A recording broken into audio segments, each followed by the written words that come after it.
ఎప్పటికీ మీరే ఉంటారా మళ్ళా మేము రామా అప్పుడు చూపిస్తాం అన్నట్టే మాట్లాడుతుర్రు ఎగస్ పార్టీ వాళ్ళు. మీరు ఎట్లా చేస్తే మేము కూడా గట్లనే చేస్తాం అని అంటుర్రు, లెక్క సరి చేస్తాం అని అంటుర్రు. దినా ఏదో కిరికిరి ముంగటేసుకొని ఎత్తెత్తిపోసుకుంటుర్రు. ఇక ఇప్పుడు ఏపీలో ఫ్యాన్ పార్టీ లీడర్లు అరెస్ట్ అయ్యిర్రు కదా, వాళ్ళను అరుచుకోనికే పోయిండు మాజీ సీఎం జగన్ సారు. సర్కారు వాళ్ళను పొట్టు సాపిచ్చిండు. మరిగా ఏమన్నాడో ఒక్కసారి చూద్దాం పార్రి. అప్పట్లో సైకిల్ పార్టీ వాళ్ళ ఆఫీసు మీదికి లొల్లికి పోయిండని, అంత పరంపరం చేసిండని మాజీ ఎంపీ నందిగాం సురేష్ ను జైల్లో పెట్టిండ్రు కదా. ఇక 4 గోడల నడుమ ఎట్లున్నాడో ఏం రంది పడుతున్నాడో అని ధైర్యం చెప్పనికే గుంటూరు జిల్లా జైలుకు పోయిండు మాజీ ముఖ్యమంత్రి జగన్ సారు. లోపల మరి ఏమేం ముచ్చట్టు నడిచినాయో మనకైతే తెలియదు గాని బయటకు వచ్చినాకనైతే సారు సర్కారు వాళ్ళ మీద ఈయర దుబ్బెత్తి పోసిండు. ఎర్ర బుక్కుల పేర్లు రాసుడు సైకిల్ పార్టీ వాళ్ళకే కాదట, ఫ్యాన్ పార్టీ వాళ్ళకి కూడా రాయి వస్తుందట. రెడ్ బుక్లు మీరు ఒక్కరే పెట్టుకుంటారని చెప్పి మీరు అనుకుంటున్నారేమో. రెడ్ బుక్ పెట్టుకోవడం అనేది చాలా సులభమైన పని.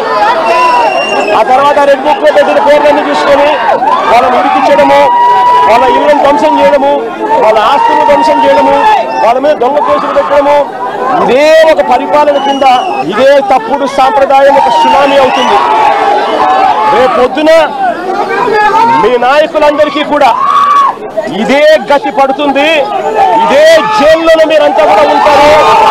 ఇక ఫ్యాన్ పార్టీ వాళ్ళు చేయబట్టే ప్రకాశం బ్యారేజ్ కాడ పడవలు తట్టుకున్నాయి అని సర్కారు వాళ్ళు సూది గుచ్చుతున్నారు కదా, దాని మీద ఏమన్నాడో చూడర్రే. ఈ బోట్లు గత 4 నెలలుగా చంద్రబాబు నాయుడు గారితో కలిసి ఇసుక దోపిడీలో చంద్రబాబు నాయుడు గారితో కలిసి ఈ బోట్ల ఓనర్లు వీళ్ళందరూ కూడా భాగస్వాములు అయినారు. చంద్రబాబు నాయుడు గారు గెలిచినప్పుడు ఈ బోట్లతో విజయోత్సవాలు చేసుకున్నారు. ఇదే బోట్లకు పర్మిషన్ ఇచ్చింది ఎవరు? చంద్రబాబు నాయుడు గారి హయాంలో. ఉషాద్రి అనే మనిషి ఎవరు? చంద్రబాబు నాయుడు గారితోనూ లోకేష్ తోనూ ఇద్దరితోనూ కలిసి దిగిన ఫోటోలు కనిపిస్తా ఉన్నాయి. ఒకళ్ళ మీద ఒకళ్ళు తట్టలతో ఎత్తిపోసుకున్నట్టే ఉన్నది వ్యవహారం. మళ్ళా అధికారంలోకి వస్తే ఎట్లుంటుందో చూపిస్తాం అన్నట్టు మాట్లాడుతారు ఫ్యాన్ పార్టీ వాళ్ళు.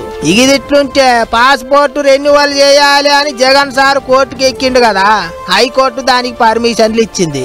ఇంకో 5 ఏళ్ళు పాస్పోర్ట్ చెల్లేటట్టు చేయాలి అని ఆర్డర్లు వేసిండ్రట.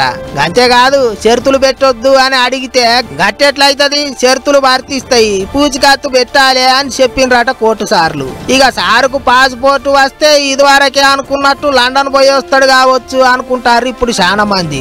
మరిగా ఏం చేస్తాడో ఏమో చూడాలి.